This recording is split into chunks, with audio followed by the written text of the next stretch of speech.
Hello and welcome to Zelda Speedruns 3, bringing you another match of the Breath of the Wild Any Percent Tournament. It's lowest bracket round 3, TrevorSR versus Wolhaiksong, and on commentary for you are Newborn and Sorted as well as Litbooks. It's two people. Two of us. Bonus. Both of us. Good morning, everybody. Hope everybody's doing well today. We're excited for what should be a really good race this day. I was going to say this morning, but I guess it's not morning for everybody. Yeah, Newborn and I were talking before the race. We're like, oh, I wonder how their PBs have been. Like, has anyone dropped anything? And we went and looked, and they are both tied at 5th with 24 minutes and 46 seconds. So we will see just how close this race is in a couple of minutes. Yeah, it doesn't get a whole lot more evenly matched than identical PBs, so that sets the stage for hopefully a really competitive and exciting series of races. This is a best of 3. We're lower bracket round 3 here, so these are all best of 3 matches from here on out. So first runner to win 2 races advances to the next round. That's really nice, especially if you have better runs as you warm up more. Gives it a little bit more time for people to warm up, and if they have a flub of a race, then they can make up for it. And as Trevor said, this will be Amiibo, which, funnily enough, is actually technically more RNG, even though it is a little bit faster. But yeah, a little bit more RNG. You hate to see that element of randomness, but it's one of those things that you got to kind of deal with to get the fastest of the fast times, I guess. Yep.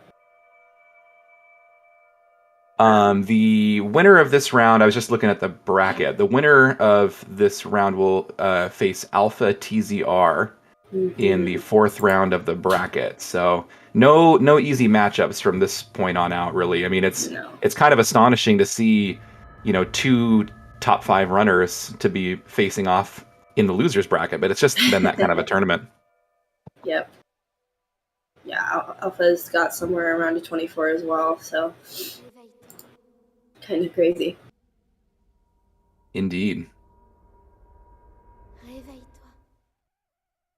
Well, I hope we've set the stage for you well as our runners get started by picking up their Sheikah slates.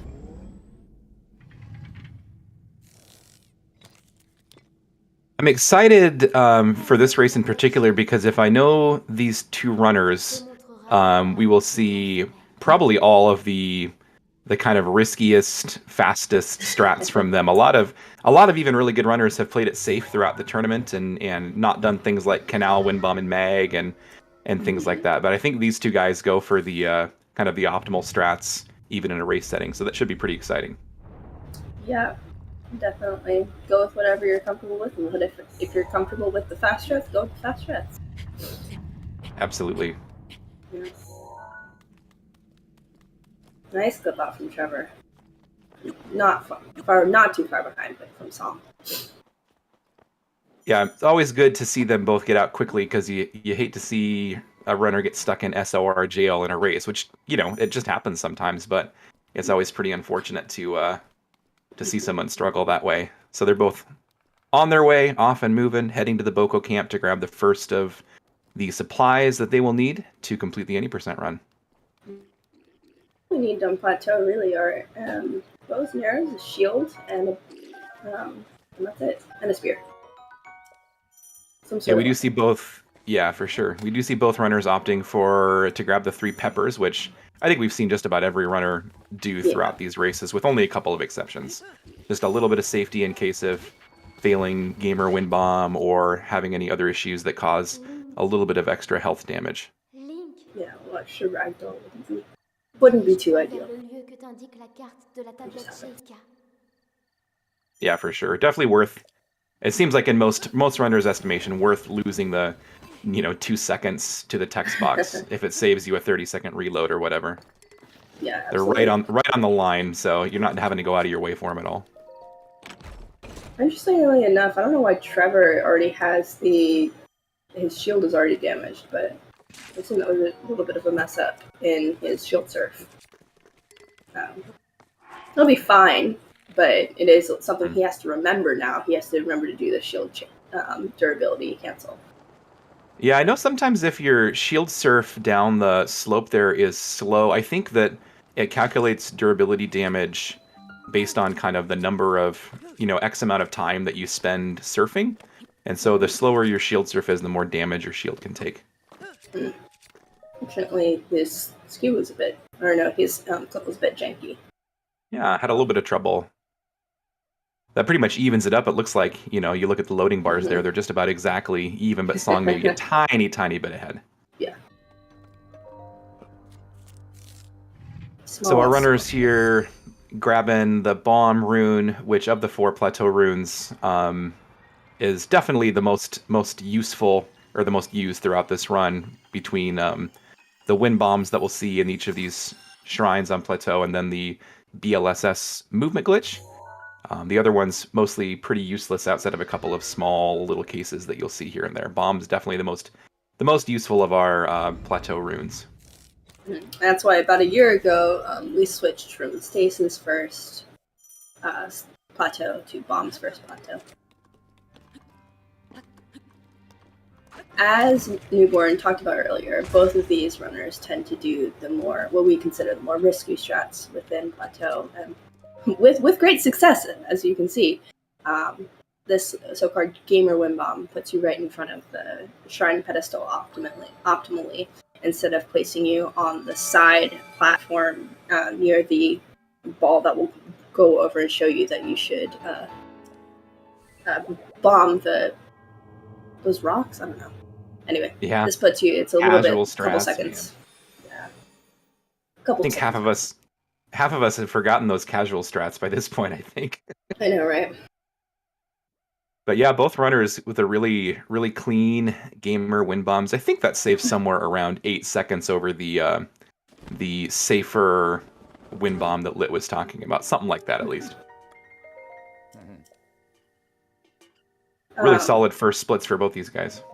Yeah.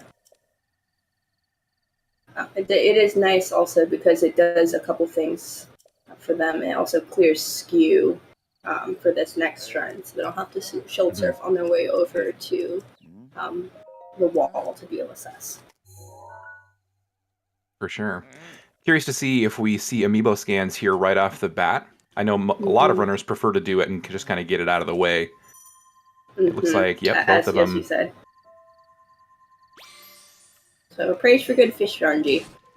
Song got 2 porgies in his first scan. Can't ask for much better than that. Yep. And Trevor has his own porgies, which is nice. See, both runners also grabbing a little bit of extra types of fish for a little bit of safety food. Yeah. Trevor unfortunately had a little bit of chest blockage, but he's on his way as well. Got a little bamboozled there. Mm-hmm. Yeah, so that little Song's very clean amiibo fish pickups lets him take a little bit more of a lead here, but still very, very close. Some other places that people tend to scan are right after this shrine, my thesis, because some people don't like the grass in front of bombs. It kind of messes them up. Or outside of stasis as well is another option. Yeah, and as Lit predicted earlier, we did see Trevor do the durability save glitch or exploit or whatever you want to call it there, by when he shield jumped against the shrine to get skew, he unequipped and re-equipped, which prevents the shield from losing further durability. So I think it has 1 or 2 hits left after that message. I don't remember. Something like that. I think it's more than 1, I think. Yeah. It's more than 1, but not much. But you definitely don't want to break that shield, because especially if you break it on plateau, that's going to cause a whole lot of problems. Alright, and then here we see Canal. Oh, unfortunate. So this is the issue with doing some of these risky strats, is you see Song, I'm not sure completely what was wrong with that wind bomb, but oh, Trevor, that was really close. Half a heart left there, that's dicey. Yeah, typically you want to land on that upper shelf there because you get less height damage. Oh. Song just got a really weird... So what he's doing there, you get to the end of the Magnesis Shrine, and if you haven't wind bombed successfully to the end, you have to end up shield jumping and unequipping your shield over that little gap there to save, using Magnesis Rune to drag the metal door over. That gives you Ragdoll Glitch, which will make the next wind bomb fail. So Song blowing himself up with the bomb there to remove Ragdoll Glitch, which should leave you with a quarter heart, but he took kind of a funny... Link just kind of like... rather than just... real weird. Yeah, Ragdoll funny, and you can take additional Ragdoll damage on a quarter heart. That's pretty scary. Yeah. That would have been quite unfortunate. Yeah. I'm gonna do the really cool newer movement glitch here, which I'm sure that you will have observed if you have watched any speedrunning at this point, which is our BLSS, which our bow lift smuggle slide. Lets us fly across the map using a handy step-up animation through our smuggling our bow. Well, that was not a great explanation. Sorry, I'm still waking up, guys. I'm still drinking my morning You're all tea. good. I think it's a hard one to explain, honestly. Like, yeah. I don't know that I fully understand the mechanics of it, but we did see Trevor get a little bit of a cleaner slide there, and Song kind of had a little bit of a Monka steer journey up the little slope there. That stasis BLSS was definitely considered to be the hardest BLSS on the plat, because you have to get enough momentum to go up that small hill. Yeah, for sure. And then immediately followed with a wind bomb that these runners are well practiced at, but still is probably, outside of maybe Gamer wind bomb or Canal wind bomb and Magnesis, the hardest plateau wind bomb, which is hop into the top of that tree and leaping out of it in bullet time to climb to the top of the stasis cliff. But both runners doing a very nice job of executing that, and Trevor getting a really solid wind bomb inside the stasis shrine to skip to the end. Yeah.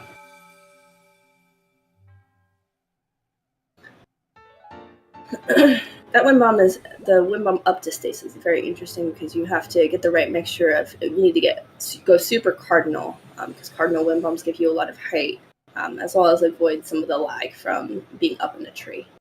Again, Song getting weird ragdolls, but kind of holding on by the skin of his teeth there.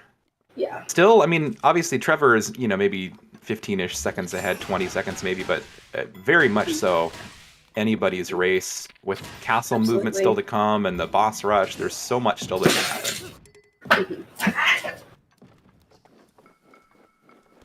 Sorry, my cats are having a disagreement.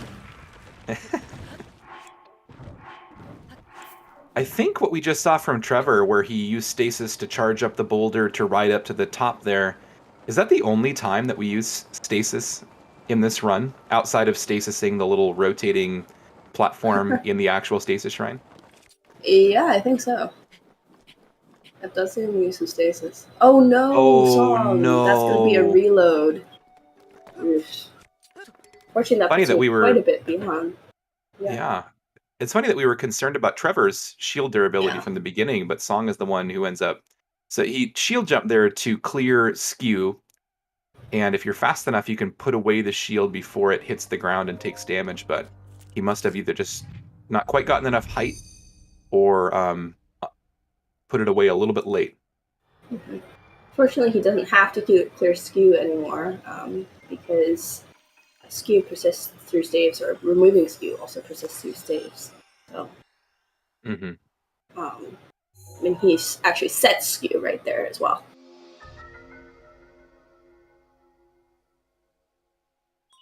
It's interesting. I haven't seen that skew spot very frequently.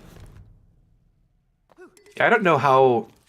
I'm guessing we'll see him perhaps still set. That skew spot was not very slopey. I don't know if that's a word. Probably not. So I'm wondering if maybe he was just making extra sure that his skew was gone. Removed.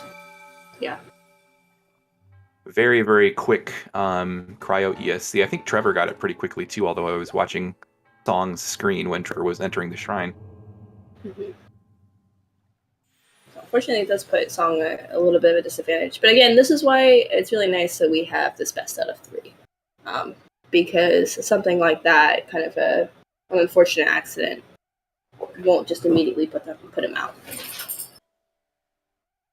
Right, it removes some of the, I don't know if it's the randomness factor, but it just gives a little bit more margin for error and lets consistency win out over, like you said, kind of the fluke accidents that, I mean, that happens to Song once in 100 or 100 and 200 runs, maybe. I mean, where something like that happens with breaking the shield on Plateau, so.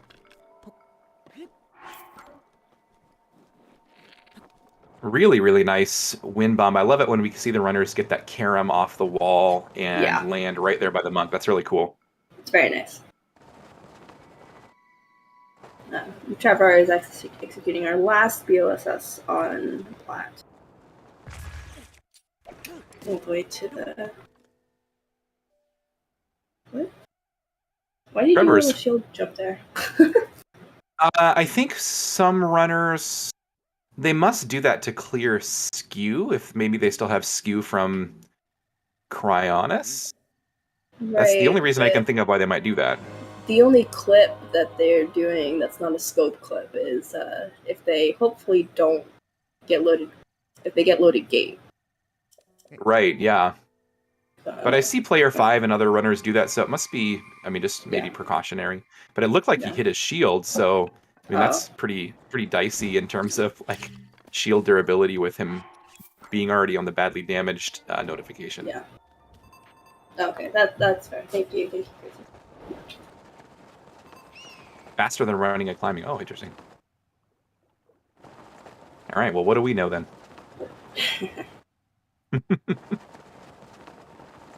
One of the things I always look for, a runner is. Very fast with their... Yikes, that was scary. Yeah. Very fast with their BLSS if they only take half a heart of damage on that slide. I'm not nearly as fast as these two guys are. I always end up taking a full heart of damage going from Cryonis to the Temple of Time. So these guys are zooming for sure. Mm-hmm. All right, we're going to Prage for Unloaded Gate. This is the gate that leads into the armory of the castle. And there's a chance that it could be loaded. Hopefully neither of our runners. Oh, man. It's just a quick ESC. This ESC can be a little bit finicky, especially with the castle cutscene. Trevor gets it really nice. No. Well, and then perhaps even more than the... Oh, no, Song dealing with some Boko troubles there. Oh, that's so dumb. Again, this is one of the things that's really nice about the best of 3, is that dumbness, that RNG dumbness is... if that puts him behind here, right? It's not gonna, consistency over weird flukes. Right. Trevor doing the kind of funny clip back in bounds after ESCing through the wall by the gate, where you just kind of have to find the right texture and sink through the floor a little bit to drop down. I really hate thought that was kind of funny. Yeah, they can be really annoying. Song angling his camera up. I think the idea there is to prevent world loads. The fewer things that are on camera, we kind of... I don't know if we know that for sure, if we just presume it, but it helps reduce the loads that runners get as they're moving at high speeds this way. Mm-hmm. Nice. Okay. Song at least catches a break here and that his game doesn't load in. So yeah, that'll help even things out a little bit. What happened with Trevor there? Trevor's Lizalfos didn't want to comply with being sneak striked. Oh no. Yeah. Silly enemies not wanting to... I know. Not wanting to die easily. Come on. Crazy. So dumb. Yeah, that will also allow things to tighten up here a little bit too, I think. So along with the risky plateau wind bombs, we'll also likely see both of these runners going for the more difficult 3 Ancient Arrow out of bounds castle route, which adds a mid-air wind bomb and a scope clip and all kinds of things. You can see Trevor doing that right now. This midair is notoriously tricky, but looks really good. Ooh. Oh, As you saw, he got a weird ragdoll and hitting some sort of texture in the ceiling. So it's going to be another reload, which is going to put Song and Trevor really tied for this first race. A lot of weird kind of fluky things happening in this race. Trevor might get kind of hecked on his reload because he had to manual save at the right. Lizalfos. So that's actually going to allow Song to take the lead here. I think Trevor maybe was a little too high and bounced off of the invisible ceiling that's there. Oof. Right. Song having a little bit of difficulty with this wind bomb. Oh no. Snap back, snap back. Oh, it's the worst. Oh, that's so frustrating for Song. Yeah, both runners having some difficulty here. Yeah, for sure. Super frustrating. Mm-hmm. And I think we kind of just see this kind of first race, a little bit of chaos here. I mean, that's just kind of what happens, unfortunately. Mm-hmm. All right, so I'm gonna have to cook his meal again, as well. So we're doing well, Mr. Pancake Turtle. A little bit of chaos in this race, but it's been fun to commentate so far because of that. Yeah, it's been a wild one. Yeah, I'm sure it's been frustrating for the runners, but fun for us. Yeah, so part of, I mean, with the best of 3 format, part of the goal here is also just to not get frustrated and you know, knowing that there's 2 races still to come to keep yourself from getting tilted. Yeah. Trevor there's using a relatively new wind blight setup that I think was developed by Rosin. That saves a little bit of time over the more traditional 4 hops setup. Holy crap, Castle! Why don't you load in? This game, man. Be gracious. Very nice, very nice. Yeah. Song also doing the little extra menuing to drop the Traveler's Ball. So save him a little bit of menuing later. Yeah, that in itself is even a risk, though, because I'm watching, I think it was yesterday's race between Noman and Xiao. Noman at one of the races had a couple of extra shots he had to take with his Royal Guards bow and ended up breaking the bow before he could get all of his Ancient Arrow shots off, and then didn't have a bow to finish the Calamity fight with. Had to improvise. Yeah, it's never a great situation to be in. Right. You're already nervous a little bit from the race and blah blah blah, and then you get that. I'm not sure if that's traveling through.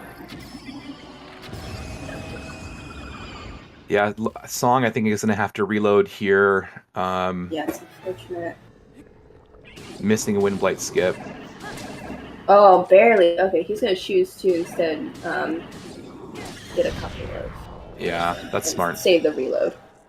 Yeah, it looked like just one slash with the boomerang, which that's a weapon there where we have the extra durability to be able to that is the one weapon. As a backup. Yeah. Right, everything else is routed so tightly. So recovers pretty well from that mistake. A reload there is, I mean, that's going to cost you 30, 45 seconds between reloading and then having to set up the skip again. Yep. Trevor getting an unfortunate Wind Blight getting up early on, or sorry, Fire Blight getting up early on him and not allowing the one cycle. Yeah. Ooh, he just barely got that spin through. That was a little scary. Yeah. When you see a Fire Blight winding up like that, it's not great. Fortunately, he has the world's longest wind up, so... Yeah. Also, it doesn't help when someone's trying to hit you to death when you're trying to wind up to kill them. So. True, I suppose.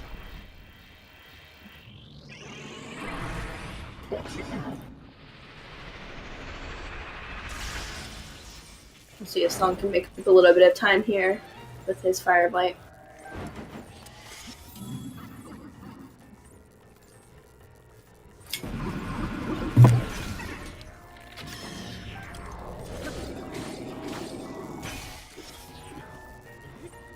Trevor finishing off Thunder Blight Phase 2, getting ready to head into the what will really decide the first round of the match here, which is the Calamity fight. Such a punishing and difficult boss fight with 3 hearts and no armor and limited resources. Yep. Very... Oh no. I don't even see any red in his health bar. What in the world? Had like 2 HP left. That's unfortunate.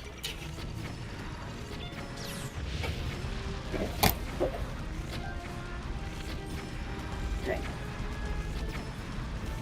I don't have Trevor's sound on, so I can't hear if he's gotten headshots or not. Yeah, he needs a laser. Calamity's not giving him a laser right now. Yeah.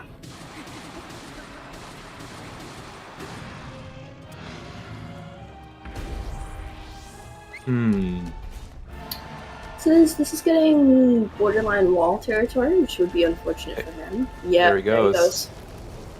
I think it's you have about 50, or I think 52 seconds is what I heard from Noman to make it through this first phase before he goes to the wall like this.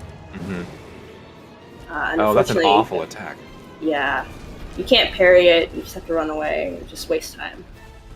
And those tornadoes last forever, I feel like. They just keep swirling and swirling. This fireball, a pretty easy parry, but also very slow. Holy cow. Yeah. And as Crazy noted, his attack food is super low now. So he might start the second phase with no attack up food, which is going to be incredibly difficult in terms of just weapons. Yeah, I'm guessing that's why he did stop by and grab the royal, what's that, the royal broadsword? Yeah. Probably in anticipation of needing extra weapons to finish the stunlock, but that's not gonna, I mean, that not being a two-handed weapon won't keep the stunlock going. Yeah, so Song has a chance to win now because of this stunlock. Yeah, ends phase 1 and pretty efficient phase 1, so has a good chance of getting an instant laser or at least a quick laser. Yeah. There we go. Nice instant laser. Oh my goodness, this is such a close race. Yeah, this is insane. We'll see how much. Yeah, how much can Trevor get his health down before that claymore gives out? Yeah, it's like inching. Yeah, this is where you can really see how much difference the attack food makes, because Song melting through Calamity's phase 2 health bar with that 50% attack buff. Oh. Yikes. Yeah. Wow, nice flurry rush there. Yeah. Yeah, and as we said, I think Song's gonna win now. It's crazy. It's such a back and forth race. Right, I think the lead changed 3 or 4 times over the course of this race. We saw both runners making mistakes and both runners kind of getting unfortunate luck at times, and Song executed that boss rush really, really well after some frustrating luck in Castle. Yeah. One more parry or one more flurry rush ought to do it here for Trevor. Yeah. GG's to Trevor for just finishing that out in general. That's got to be really frustrating. Yeah, it's really hard, I think, to go. That Calamity fight is so kind of scripted with how you want things to go that when you have to go off script, sometimes it can be hard to adjust and improvise and go to your backup. So he did a really nice job just of finishing the fight and not dying there. I've got to think that helps with mentality going into round 2. I mean, it's so frustrating to end on a death and either have to finish way behind or take a forfeit or whatever, so.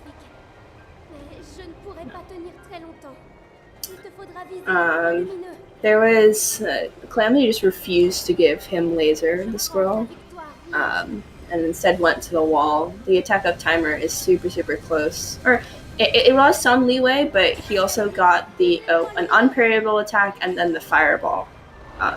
which both of those are rather slower attacks. You can't even parry those. Why can't I think of that word now? the tornadoes, that's the word. Oh yeah. I kept on thinking the wind blights, and I was like, that's not what that's called. The tornado. Yeah, the two English teachers here really good with words this morning. Shows how awake I am. Right. It's the weekend. It's the weekend. You get a mulligan on the weekend. No one's gonna judge you. Exactly. All right, Song setting up his final shot here. Mm-hmm.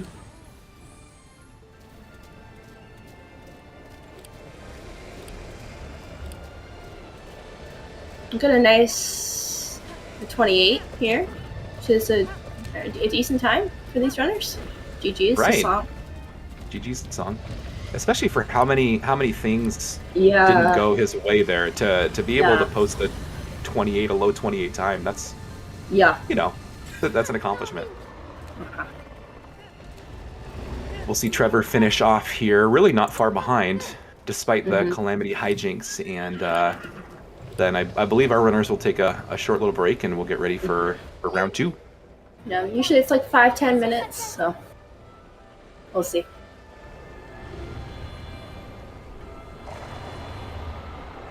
Yeah, it'll be a very short break. We're basically just taking the time necessary to get set up for the restream tech side, and then jump straight back for game 2. Nice. So, nice. We'll be going briefly through the countdown scene. Don't go anywhere. We'll be right back with game 2. Yeah, like really don't go anywhere. You'll miss the next one. Right.